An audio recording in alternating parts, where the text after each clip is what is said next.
God is good all the time. All the time God is good. Puji nama Tuhan. Bapak Ibu Saudara dikasih Tuhan, kita masih ada di seri khotbah yang minggu lalu sama-sama kita sudah perhatikan bahwa sepanjang tahun 2017 kita ada di tema umum kita sepanjang tahun ini, yaitu tahun pembaharuan, the year of renewal. Jadi tahun ini kita berdoa biar kasih setia Tuhan, anugerah Tuhan dinyatakan di dalam seluruh aspek kehidupan kita. Adanya pembaharuan, adanya hal-hal yang baru yang Tuhan kerjakan di dalam hidup kita. Tahun pembaharuan, amin. Nah, biarlah sore ini kita mengatakan kepada Tuhan, Tuhan, perbaharuilah aku secara spirit, secara roh, sehingga saya bisa melayanimu dengan setia, so I can serve you faithfully. Bapak Ibu Saudara dikasih Tuhan, saya melanjutkan minggu yang lalu, yaitu menyediakan tempat buat Kristus. Karena itu hal apa saja yang kita atau saudara terima atau persilahkan, hal tersebut juga akan tinggal dengan saudara. Jadi yang saya lanjutkan dari minggu yang lalu adalah whatever you welcome, it's whatever you have to live with. Jadi hal apa saja yang saudara terima atau persilahkan, hal tersebut juga akan tinggal dengan saudara sekalian. Karena itu kita harus mengundang Yesus untuk tinggal dalam hati kita. Maka apa yang harus kita kerjakan? Menyediakan tempat bagi Yesus. Untuk menyediakan tempat bagi Yesus, Bapak Ibu Saudara, ada banyak kali di dalam ruangan hati kita, di dalam seluruh banyak aspek-aspek di dalam hidup kita, kadang-kadang sadar atau tidak sadar, kita mengundang banyak hal yang tinggal dalam hidup kita. Kita mengundang stres, kita mengundang ketakutan, karena kita terus khawatir, kita mengundang depresi, karena kita tidak sadar memelihara apa yang dinamakan kebencian. Kita juga mengundang kecemburuan, dan kita mengundang kekecewaan.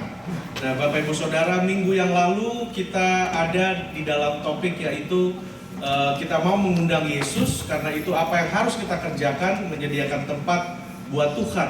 Jadi kelima hal ini kita harus usir dan kita harus bersihkan hati kita dari kelima hal tersebut, yang menurut saya ada banyak lagi yang lain. Tapi kita akan sama-sama perhatikan. Minggu yang lalu kita sudah bahas how to dealing with disappointment. Bagaimana mengusir kekecewaan. Bagaimana mengusir kekecewaan. Karena itu saya akan lanjutkan Bapak Ibu Saudara pada sore hari ini. Kekecewaan yaitu perasaan atau salah satu kenyataan di mana apa yang kita harapkan tidak sama dengan apa yang menjadi kenyataan. It's the feeling of dissatisfaction that follows the failure of expectation or hopes to manifest. Jadi apa yang kita expect tidak sama dengan realitas, dengan kenyataan. Nah, saya mengundang Bapak Ibu Saudara membuka kitab Injil Lukas pasal yang ke-13. Lukas pasal yang ke-13, pasal yang ke-6 sampai yang ke-9. Untuk refresh kita sekali lagi, saya tidak taruh di sini Bapak Ibu Saudara. Sepanjang tahun 2017, tema umum kita adalah tahun pembaharuan.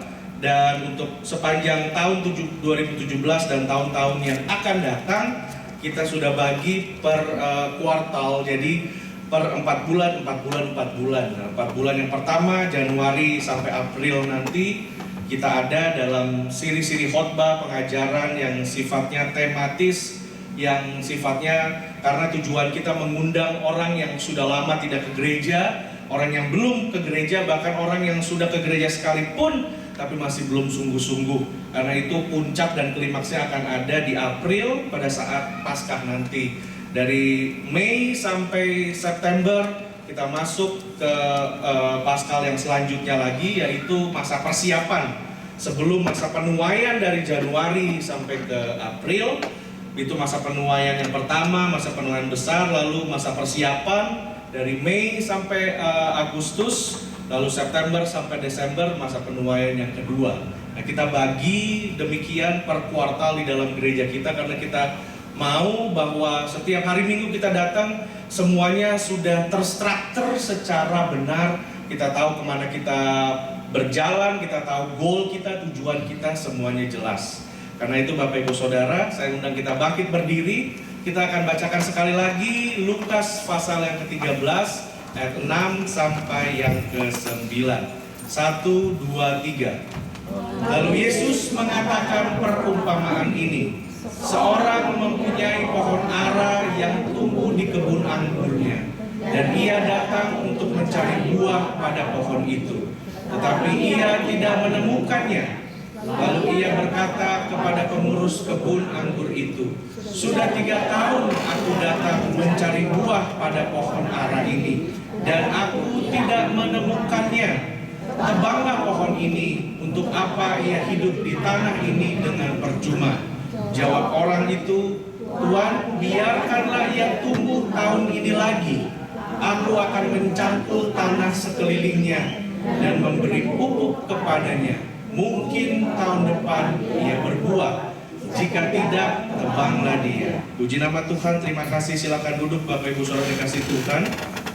Nah, kita melihat bahwa di dalam Lukas pasal 13 ayat 6 sampai yang ke-9, ada satu kali Tuhan Yesus jalan dengan murid-muridnya, dan Tuhan Yesus begitu concern, dan sebenarnya dia juga kecewa dengan apa yang sudah dia tabur, tapi dia tidak melihat hasilnya. Jadi dia mengerti bahwa apa yang sudah dia tabur dia tidak lihat hasilnya. Pada saat dia berjalan bersama murid-muridnya, bukan satu kebetulan Tuhan Yesus menceritakan perumpamaan ini. Bukan satu kebetulan mereka melalui sebuah kebun atau melalui sebuah pohon. Karena itu Tuhan Yesus bukanlah orang yang istilahnya apa ya, istilah orang Indonesia tuh makan dalam gitu. Kalau nggak ini diem, tapi nggak pernah di share. Jadi dia share dan dia bagikan kekecewaannya dia dengan menerjemahkan di dalam bahasa manusia melalui perumpamaan ini. Jadi dia sedang menyatakan kepada murid-muridnya bahwa Tuhan sudah menaruh sesuatu buat hidup manusia, tetapi pada saat Tuhan Yesus lahir dan bertumbuh, dia ada di sebuah lokasi di mana para pemuka agama memerankan peranan yang sangat penting, dan apa yang diharapkan seharusnya para pemuka agama, tokoh-tokoh penting ini bisa membawa umat Tuhan kembali kepada Tuhan, tetapi justru sebaliknya. Mereka membuat banyak batasan-batasan. Karena itu Tuhan Yesus mengatakan perumpamaan ini kepada murid-muridnya, yaitu sebagai ada seorang yang mempunyai pohon ara yang tumbuh di kebun anggurnya. Seorang pemilik kebun, seorang manajer pengolah kebun, dan ada pohon. Nah, kita lihat di sini Bapak Ibu Saudara bahwa yang pertama ada sang pemilik kebun yang kecewa. Ada pemilik kebun yang disappointed, dan ada pengurus kebun yang disappointing. Ada pohon ara juga yang tidak berfungsi, dysfunction.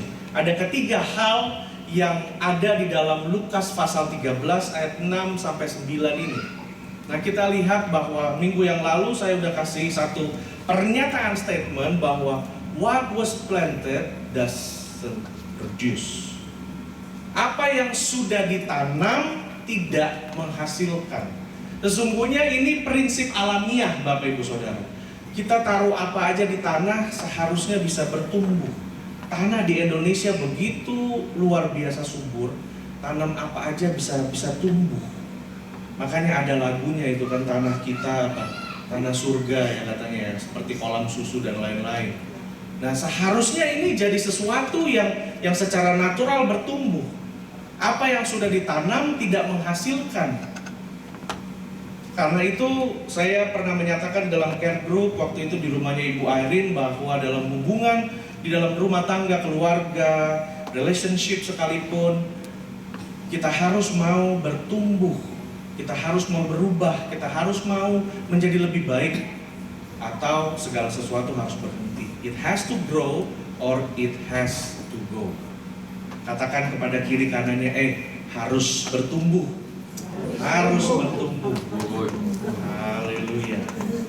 Karena itu Bapak Ibu Saudara, kita dapat memperhatikan dalam hidup kita, apabila di dalam hati atau hidup kita ada hal-hal yang tidak dapat hidup atau membawa kematian, hal-hal yang bisa merusak hal-hal yang dapat hidup, harus kita buang.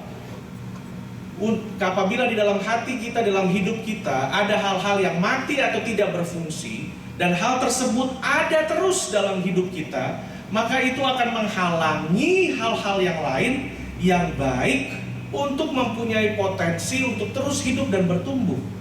Jika ada sesuatu, karena itu Bapak Ibu Saudara, bahwa dosa yang besar itu nggak langsung kejadian dosa yang besar, selalu ada percikan api yang kecil.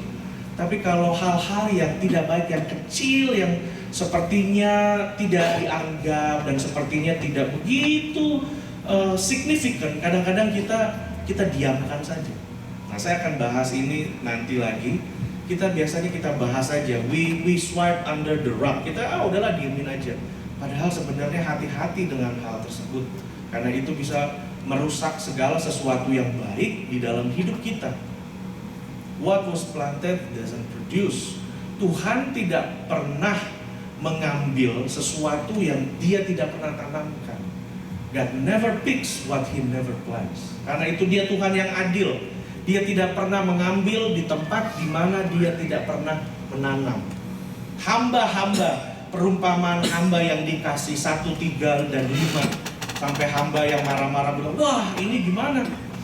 Dan dia menagih apa yang sudah dia kasih. Kalau dia nggak kasih, dia nggak akan minta, Bapak Ibu Saudara. Karena itu sore ini kita akan lanjutkan dari apa yang Tuhan katakan lewat perumpamaan tersebut. Kenapa kita kecewa? Kita berusaha untuk menghasilkan sesuatu di luar tujuan hidup yang Allah berikan. We try to produce outside our purpose. Karena itu minggu yang lalu saya katakan bahwa jika kita diberi Tuhan talenta, diberikan kepribadian, extrovert, introvert, kita nggak bisa jadi orang yang introvert tiba-tiba jadi extrovert, jadi orang yang people person, tiba-tiba bisa ngomong ini itu. Kalau orangnya tipe pendiam, ya pendiam aja dia seperti itu. Kalau orang yang memang Tuhan kasih talenta, bisa menyanyi, main musik, mereka akan kerjakan bagian mereka seperti itu. Nah, Bapak Ibu Saudara, kita lihat bahwa kita berdoa biarlah sore ini firman Tuhan akan memperbaharui kita. Di dalam Mazmur 119 ayat yang 114 dikatakan, You're my place of quiet retreat. I wait for your word to renew me. Amin. Haleluya. Nah, kita lanjutkan Lukas 13 ayat yang ke-7. Lalu ia berkata kepada pengurus kebun anggur itu. Ini orang yang punya kebun ini, dia datang kepada pengurus kebun itu, dia katakan, "Hey man, look, saya udah datang ke sini 3 tahun, saya nggak lihat ini pohon ada buahnya. Udah deh, tebang aja pohon ini. Untuk apa ia hidup di tanah ini dengan percuma?" Nah, Bapak Ibu Saudara, saya ingin mengajak kita lihat pernyataan sang pemilik kebun. Dia katakan bahwa tebang pohon ini, untuk apa ia hidup di tanah ini dengan percuma. Dengan kata lain, sang pemilik kebun sedang mengatakan kepada pengurus kebun bahwa lihat dong, pohon ini hidup di tanah ini, tanah yang sama dengan pohon-pohon yang lain. Tapi pohon-pohon yang lain menghasilkan buah walaupun ditanam di tanah yang sama dengan pohon ini. Jadi dengan kata lain, untuk apa dia menghabiskan energi atau dia ditanam di tanah ini tapi dia tidak bisa bertumbuh. Dia tidak bisa bertumbuh. Nah, dengan kata lain Bapak Ibu Saudara, di tanah yang sama ada 2 jenis pohon. Yang pertama pohon yang bertumbuh, dan yang kedua pohon ara ini yang tidak bertumbuh. di tanah yang sama. Karena itu, apakah kita seringkali menggunakan keadaan sosial strata kita, latar belakang kita, lingkungan, kegagalan, kisah pahit masa lalu sebagai alasan bahwa kita nggak bisa bertumbuh? Are you use your environment as an excuse as the why you can grow? Oh ya, saya berasal dari keluarga itulah, papa saya begini, mama saya, papa saya udah tinggalkan saya, dan lain segala macam. Dari latar belakang yang tidak baik. Tapi kalau kita lihat, ada banyak orang yang sukses sekarang juga yang berasal dari keluarga-keluarga yang tidak harmonis. Bahkan yang berasal dari orang tua yang tidak jelas. Ada banyak kesaksian di mana ada seorang wanita yang diperkosa. Dan dia keep anaknya itu. Ada yang pernah mengalami pelecehan seksual karena mamanya itu nurse, papanya dokter. Tapi mamanya keep itu anak. Dan sekarang anaknya dihamba Tuhan besar. Anak yang lahir di luar nikah. Petenis Amerika Williams, siapa? Serena Williams. Itu berasal daerahnya, ghetto bener saudara. Orang yang bilang, tumbuh dari situ, udah nggak ada deh. Jadi kita melihat bahwa kadang-kadang manusia menggunakan alasan lingkungan, keterbatasan, kegagalan sebagai tameng dan alasan saja supaya tidak bisa bertumbuh.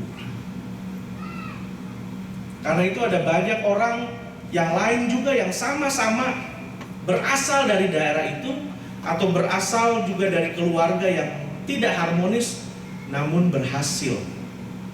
Apa yang membuat mereka bisa berhasil? Apa yang bisa membuat mereka keluar dari keadaan yang seperti itu? Wah, saya memang datang dari keluarga ini. Udah saya bawa kutub keturunan, udah makanya begini. Apa yang mereka orang lain lakukan yang bisa berhasil? Ada yang jadi dokter, ada yang punya perusahaan, walaupun tidak dilahirkan di keluarga pengusaha dan lain-lain. Tapi banyak orang-orang yang berhasil. Mereka mempunyai keputusan. Decision. Katakan kiri kanan, ambil keputusan. Ambil keputusan. Mereka mempunyai keputusan. Mereka mempunyai keputusan yang mereka buat. Mereka memutuskan bahwa mereka tidak akan jadi sama dengan lingkungan mereka. Mereka memutuskan tidak akan menjadi orang yang sama dengan mungkin produk dari lingkungan mereka, produk kegagalan. Dan keputusan yang dihasilkan ini, Bapak Ibu Saudara, keputusan yang dihasilkan dari sebuah purpose, tujuan yang didapat dari Tuhan. Tujuan yang didapat dari Tuhan, tujuan yang diterima. Karena itu keputusan itu dilakukan dengan persistence. Another keyword, ada kata kunci yang kedua, keputusan, dan yang kedua persistence. Persistence adalah ketekunan dan keteguhan. Gak menyerah. Kalau tadi dikatakan ini tebang aja deh ya. Lalu manajer pengusaha kebun itu yang ngurusin, dia bilang, tunggulah, bisa gak 1 tahun lah. Tahun ini saudara, kenapa dinamakan tahun pembaharuan? Hal yang saya terima daripada Tuhan, karena tahun ini kita akan sama-sama mengalami grace dan mercy daripada Tuhan. Amin. Tahun ini kita mau sama-sama katakan, kasih saya tahun ini lagi deh, saya pasti berhasil. Saya pasti berhasil. Jangan cepat merasa kecewa, jangan cepat merasa putus asa, tapi jadikan persisten itu. Kalau 1 kali gagal, pasti yang ini pasti bisa.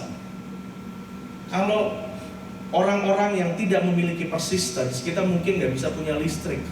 Karena orang-orang yang menemukan listrik, menemukan mobil, orang-orang invention yang menemukan inventor-inventor besar di dunia ini, orang-orang yang tidak pernah menyerah, Bapak Ibu Saudara.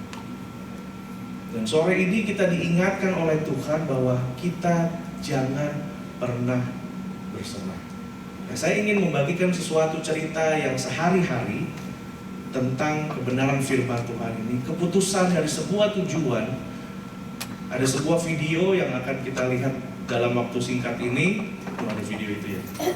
Videonya saya nggak tahu apa Bapak Ibu udah pernah lihat apa enggak. Tapi video ini tentang Chinese New Year. Seorang suami yang akhirnya menemukan sebuah arti dari kata Gong Si Fa Cai itu.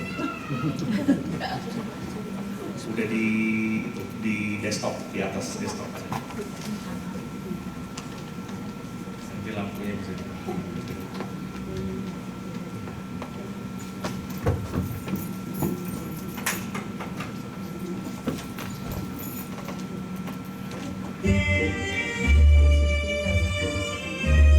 Arti Gong Si Fa Cai. Sorry.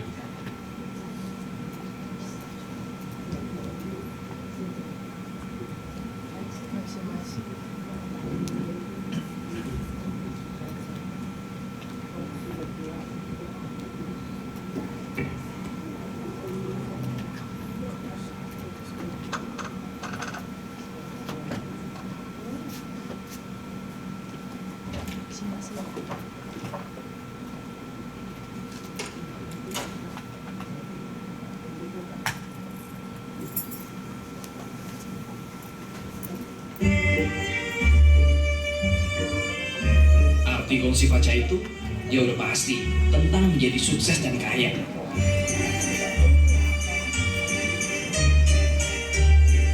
Dan kalau kaya, pastinya kita bakal bahagia. Ya gini deh, kaya kan adalah hasil kerja keras kita. Bener kan? Kaya katanya bahagia. Ada pernyataan-pernyataan yang salah banyak.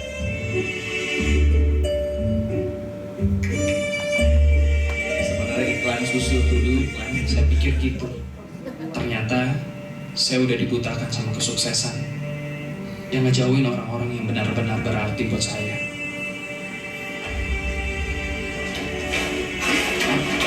Lalu semuanya berubah.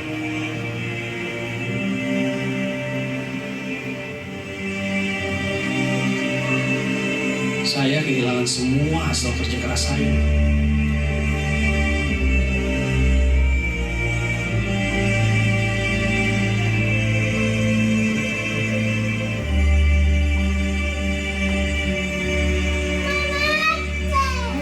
Aku bilang, aku gak mau ketemu sama mereka. Aku gak punya apa-apa lagi. Salah saya.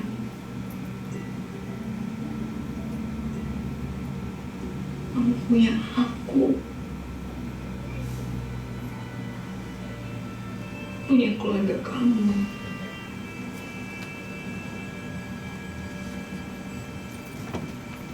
Coba deh. Perhatiin sekeliling kamu. Bukan ke materi yang udah kita gak punya lagi. Tapi ke orang-orang yang peduli sama kamu. Orang-orang yang tetap percaya sama kamu. Amar ini mana?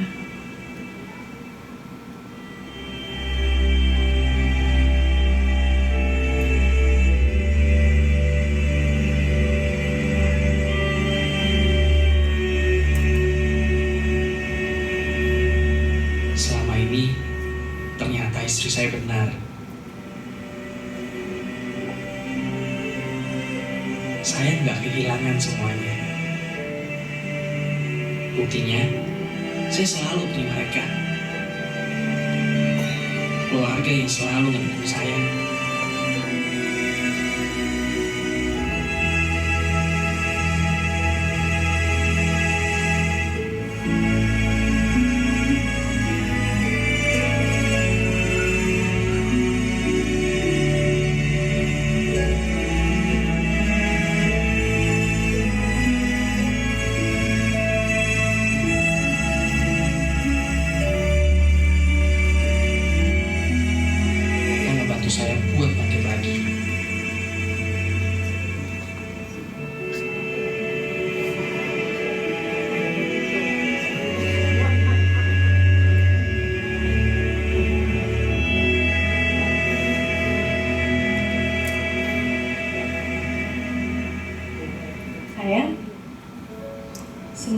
nunggu di luar. Yuk.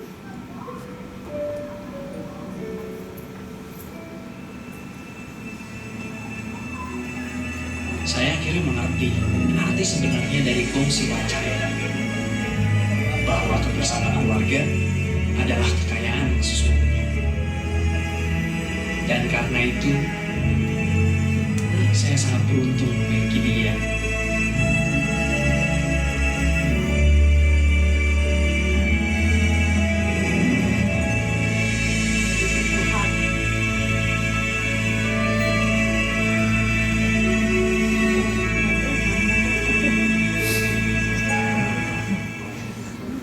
Fungsi pacaran.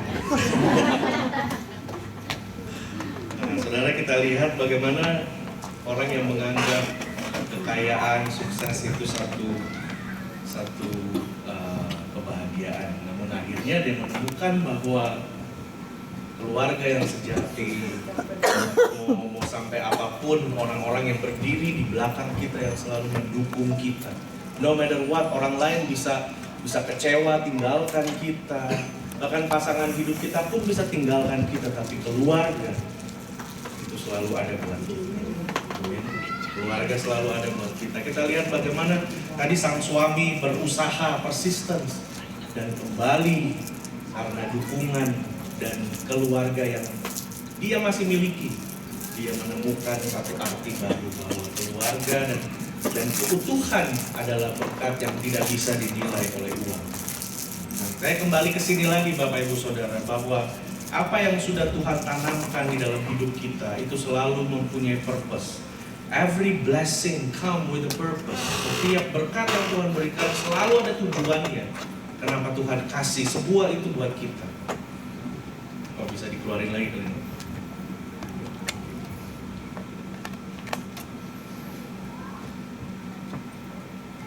Oh, belum buka lagi. Bisa dihitung lagi sebentar.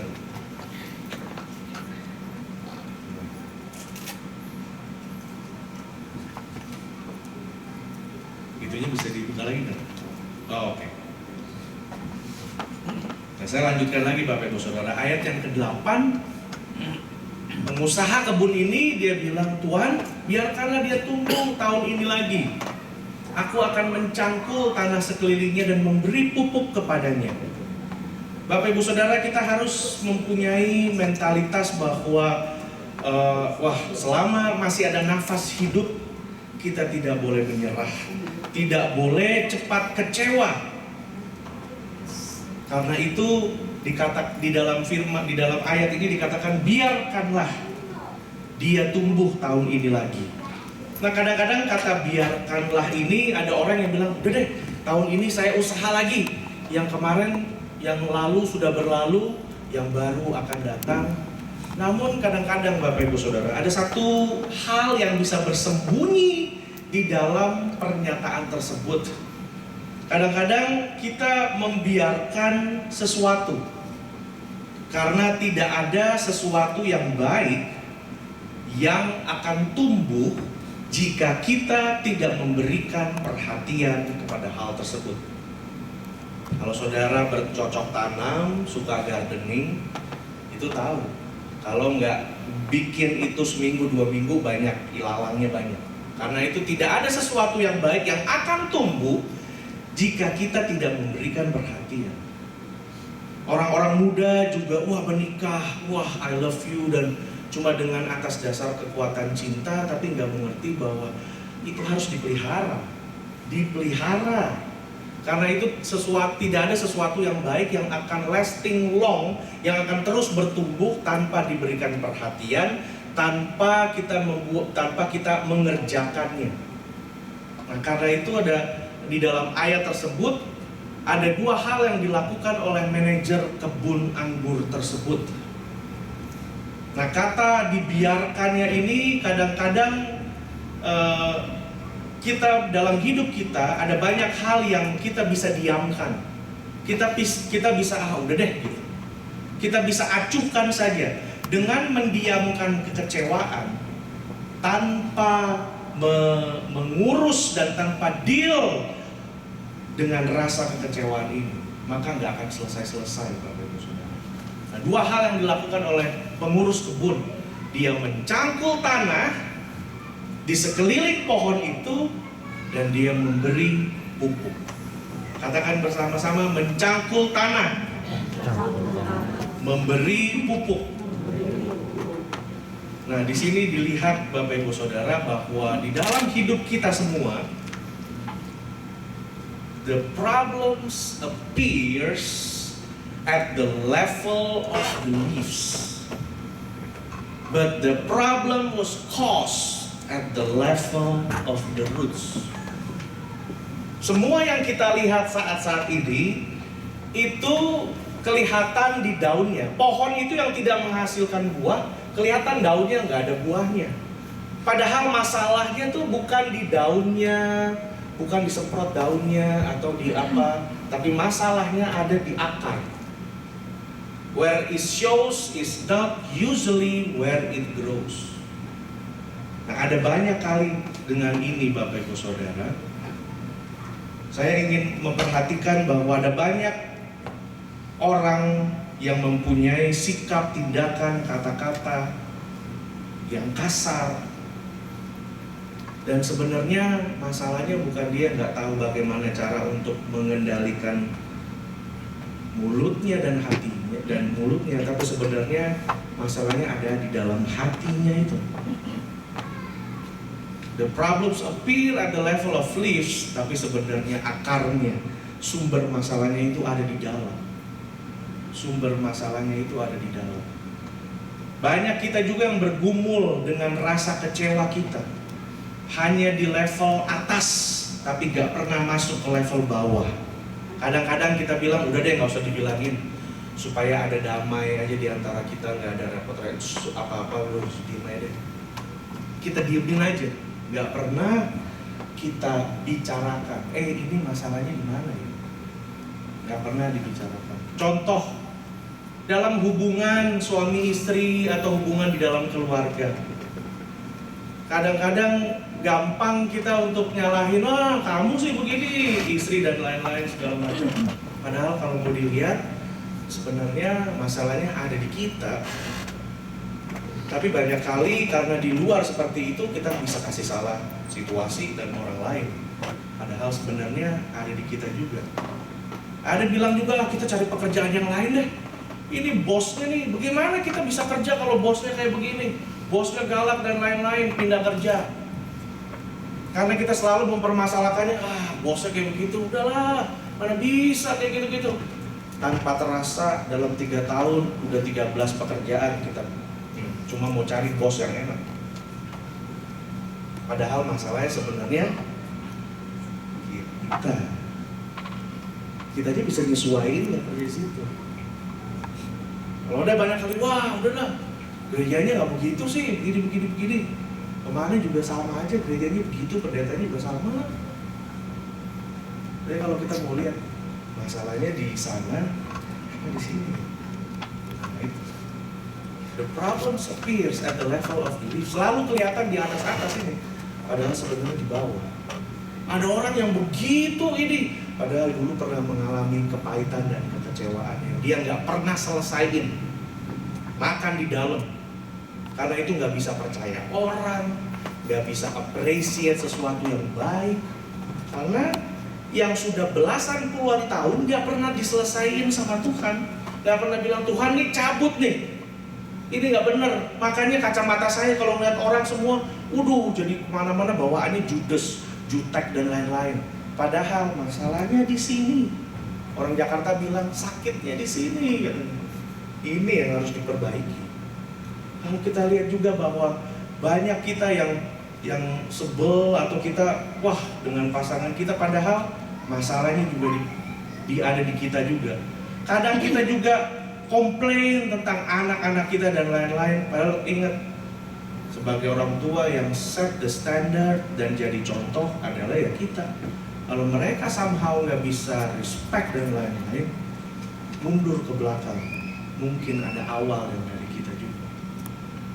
Jadi sebelum put the blaming on others, taruh kesalahan, menyalahkan situasi dan lain-lain, Tuhan ingin mengajak kita lewat perumpamaan ini bahwa orang yang ngelola kebun ini dia paham. Oh, pokoknya nggak ada buahnya.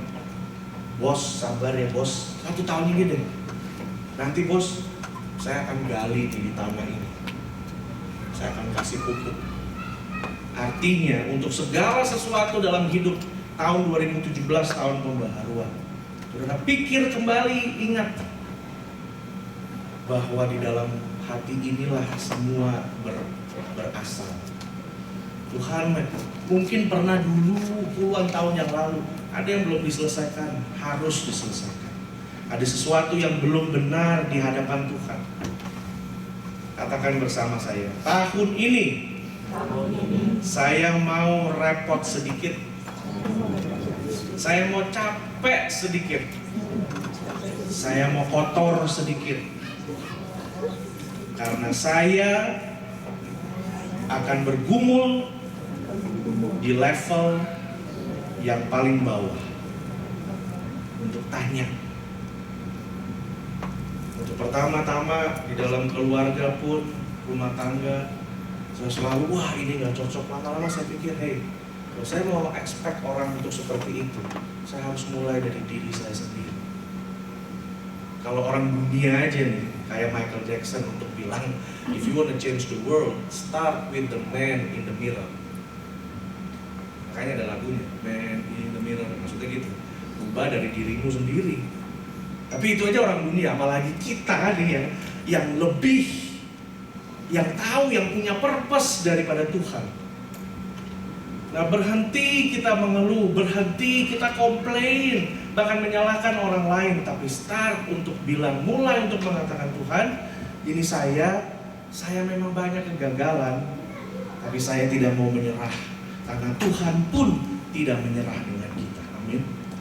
Gambaran Bapa di surga, sang pemilik kebun, bicara mengenai God of justice and God of truth. Waktu dia datang, dia ketemu juga dengan bagian sisi yang lain daripada Tuhan, yaitu God of mercy. Harusnya nih kita dibinasakan, dipotong tuh kayak pohon itu, karena tidak menghasilkan buah. Tapi Yesus yang merupakan gambaran wujud Allah, mercy and grace, dia bilang, tunggu 1 tahun lagi, saya akan turun menjadi manusia. Get my hands dirty. Itu pengurus kebun, dia punya anak buah banyak. Dia nggak suruh anak buahnya, dia sendiri yang gali itu lubang di pohon dan kasih pupuk. Saudara lihat ada gambaran yang sama dengan Tuhan Yesus. Sama dengan Tuhan Yesus. Dia bisa panggil kacung-kacung banyak itu loh. Bikin ini. Dia kan manajer pengelola. Tapi dia bilang, you know what, saya gulung tangan saya nih, ambil cangkul pohon ini ya bos ya, oke. Saya kerjakan. Gambaran Yesus Kristus yang begitu nyata dalam wujud perumpamaan yang Tuhan kasih. Tapi sore ini Bapak Ibu Saudara, firman Tuhan begitu keras, begitu benar-benar signifikan untuk mengatur dan mengurus apa yang di dalam ini. Kita pernah yang namanya kecewa, nggak mungkin semua kita ini nggak pernah merasakan kecewa. Tapi sore ini Tuhan mau bilang bahwa, hey, let me handle that. Biar saya yang bersihin, supaya kamu bisa berbuah. Supaya apa yang sudah saya tanam dalam hidupmu, saya bisa lihat hasilnya. Tapi kalau kamu terus hidup di dalam kepahitan dan kekecewaan, kamu hidup di level itu, buka hatimu, lihat di kedalaman hatimu itu, dan saya akan urus semuanya itu. Saya akan bersihkan. So, banyak kali dalam hidup kita cuma maunya, udahlah didiemin aja gitu. Didiemin aja. Saya merasa Bapak Ibu Saudara ada banyak hal selama tinggal di Amerika, dengan hubungan saya juga dengan orang tua, papa dan mama dan semua. Anak-anak udah pada besar, mereka cerita banyak hal yang saya sebenarnya udah lihat, tapi mereka nggak cerita dulu. Karena mereka pikir, oh orang tua, kita anak-anak masih kecil-kecil gitu. Tapi saya udah lihat, oh. Tapi Tapi dengan di sini baru bagaimana Tuhan bekerja dan lihat pengakuan, adanya pengakuan, dan lihat bagaimana tangan Tuhan bisa bekerja dan mengubah manusia. Kalau hatinya lembut dan bisa terbuka, itu Tuhan udah bikin dig a hole, udah gali tanah dan dikasih pupuk. Bicara mengenai pupuk, saya udah pernah bilang Bapak Ibu Saudara, itu di dalam bahasa terjemahan bahasa Inggris yang lain itu bahkan dibilang manure. Nah ini. Until I dig around it and put on manure. Ini kayak kotoran gitu, kotoran apa aja lah. Tapi namanya kecewa. Kadang Tuhan izinkan kecewa, gagal, semua itu menjadi fertilizer, pupuk dalam hidup kita. Seharusnya kita tahu itu. Oh, pupuk jadinya. Sekarang how to deal with disappointment. Setiap ada tantangan hidup, ada orang yang ngomongin saya tuh, saya bilang, oh praise the Lord, gak apa-apa. Justru ini kesempatan supaya itu Tuhan jadikan sebagai pupuk. Tuhan bekerja sama dengan segala sesuatu untuk menghasilkan yang baik buat orang-orang yang percaya kepada Dia. Selama kita baik, takut Tuhan, jalan lurus ikut perintah Tuhan. Lihat, pembelaan Tuhan tidak pernah terlambat, tidak pernah hilang dari orang-orang yang berharap kepada Tuhan. Amin. Berikan tepuk tangan buat Tuhan. Dia tidak pernah gagal. Dia tidak pernah gagal. Dia Allah yang menguasai hidup dan sejarah ada di dalam tangannya, Bapak Ibu Saudara. Kita lihat bagaimana Tuhan mengajar kita dan memperhatikan, hey, lihat di dalam hidup ini. Kadang-kadang kita harus masuk di tingkat yang paling dalam untuk mengoreksi kembali hidup kita. Kita akan kembali lihat satu cuplikan video yang terakhir, Bapak Ibu Saudara. Video ini mengisahkan tentang bahwa kadang-kadang kita nggak bisa lihat orang dari cuma wujudnya, kulit luarnya dan lain-lain. Tapi Tuhan bisa bekerja di dalam semua itu untuk membuat orang yang percaya kepada Dia berhasil. Dimanapun dia ditempatkan, Tuhan bisa mengutus banyak orang untuk membuat hidupnya menjadi berhasil. Jadi mati kita terus.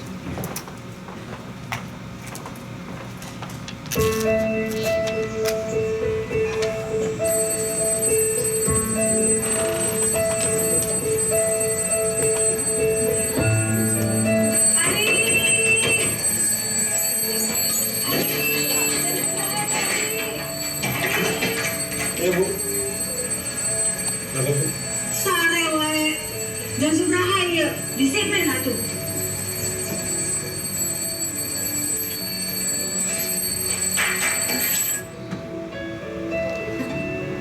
Ini Bu Linda, ibu kos paling bawel sekota Bandung.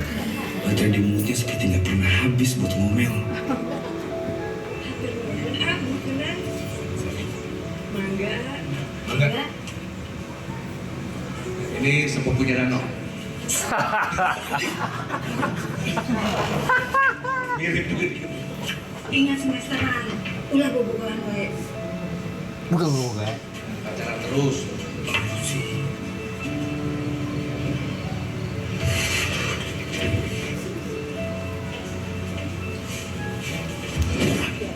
Heh. Dari mana kalian jam segini baru pulang? Tadi Habis bikin tugas Ibu. Habis bikin tugas.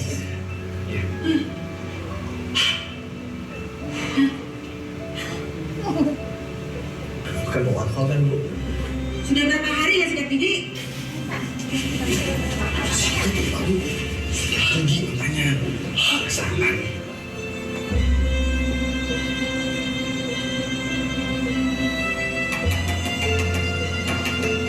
Iya naon?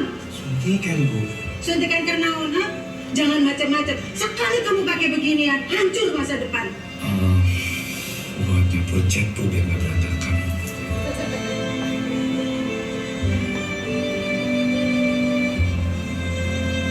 Awas kamu.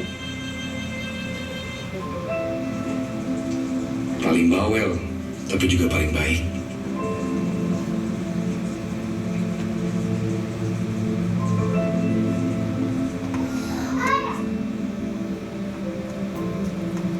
apalagi pas tanggal tua. Kalau lapar gimana bisa belajar? Makan.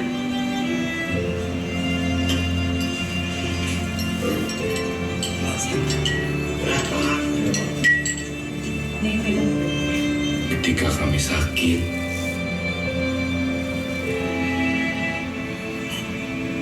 Lebih baik pahit daripada sakit.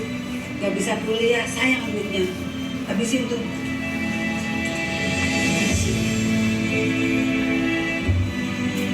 atau saat istimewa yang selalu kami tunggu, Imlek. Mario, dunia sudah kebanyakan pemalas. Kamu rajinlah, biar beda.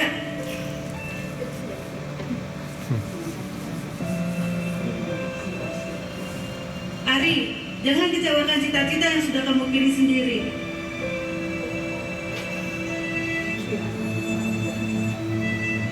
Mana teh minder? Yang lain sudah diantar orang tua, naik mobil, ulah cengeng. Besok sampai ibu aja, naik andong. Dan di saat kami membutuhkan orang tua,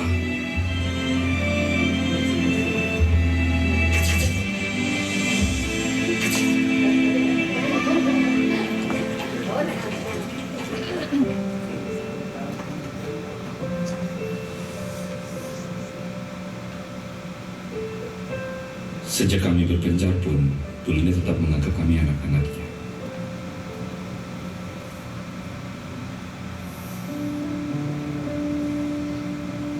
Tetap galak kalau kami tidak telepon saat Imlek.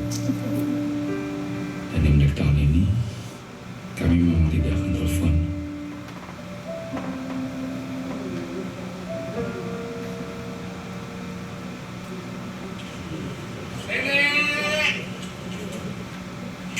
Assalamualaikum. Waalaikumsalam. Masih pacar deh. Udah lama ya, cantik ya, kamu pintar beristri. Ini cucu nenek ini.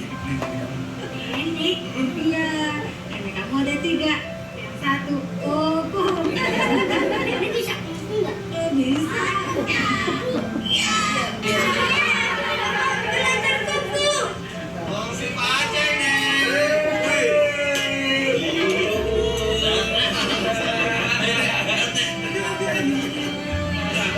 Ayo nasi kita makan. Ambil nasinya di bakul. Ngejijir lama, usah. Cicirnya dulu tuh. Iya. Harusnya nek udah dimuseumkan. Mana yang harus dimuseumkan? Mana teh langka?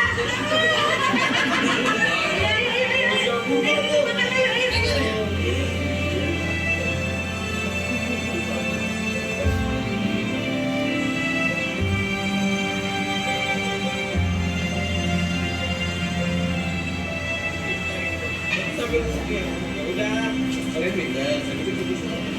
Bu Linda, pakai Bukalapak.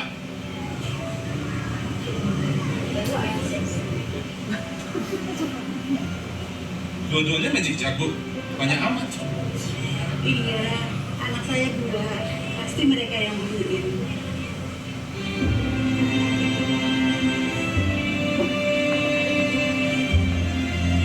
Iya, inilah kami anak-anak Bu Linda. Aku Ari Jawa dan Mario Ambon. Keluarga tak harus karena pertalian darah, tapi juga pertalian hati.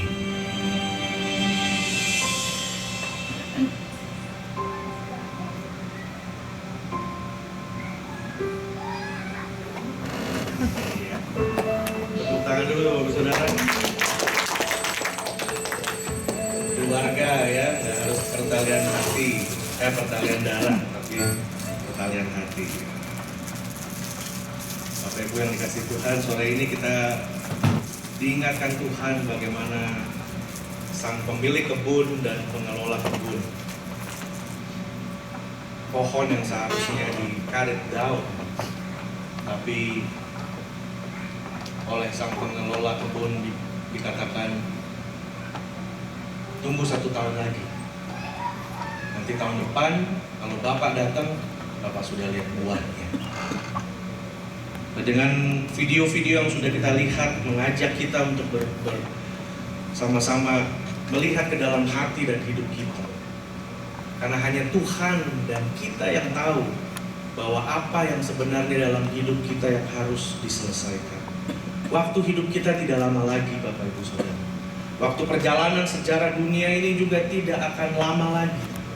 Karena itu apabila sang pengelola kebun bilang biarkan 1 tahun lagi, kita nggak pernah tahu, Bapak Ibu Saudara. Satu pagi kita bisa bangun habis minum teh, sesak napas dengan panas.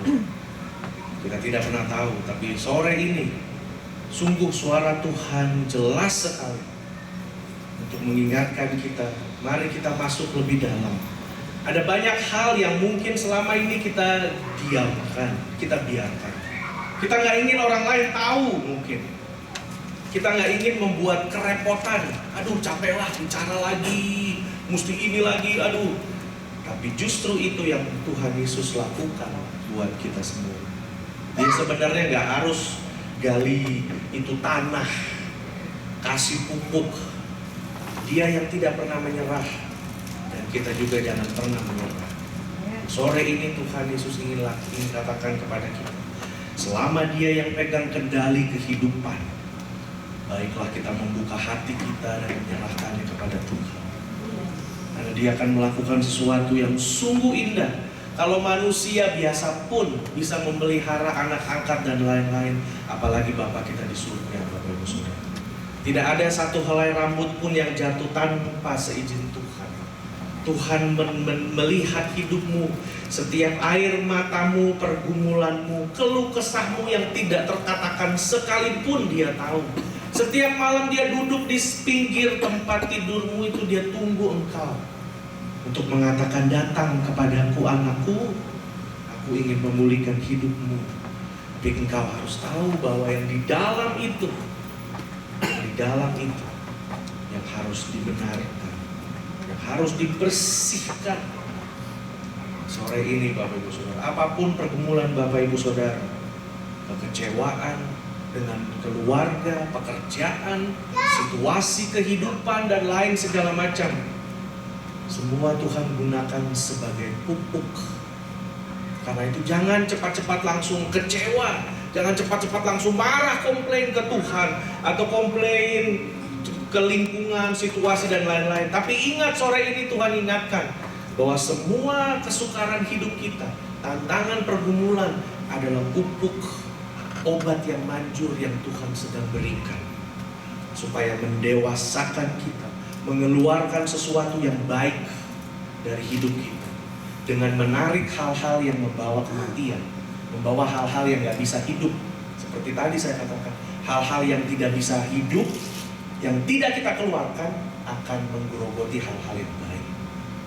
Sore ini Tuhan ingatkan buat kita semua, apabila kita ada di dalam iman percaya kita kepada Tuhan, jalanmu sudah benar.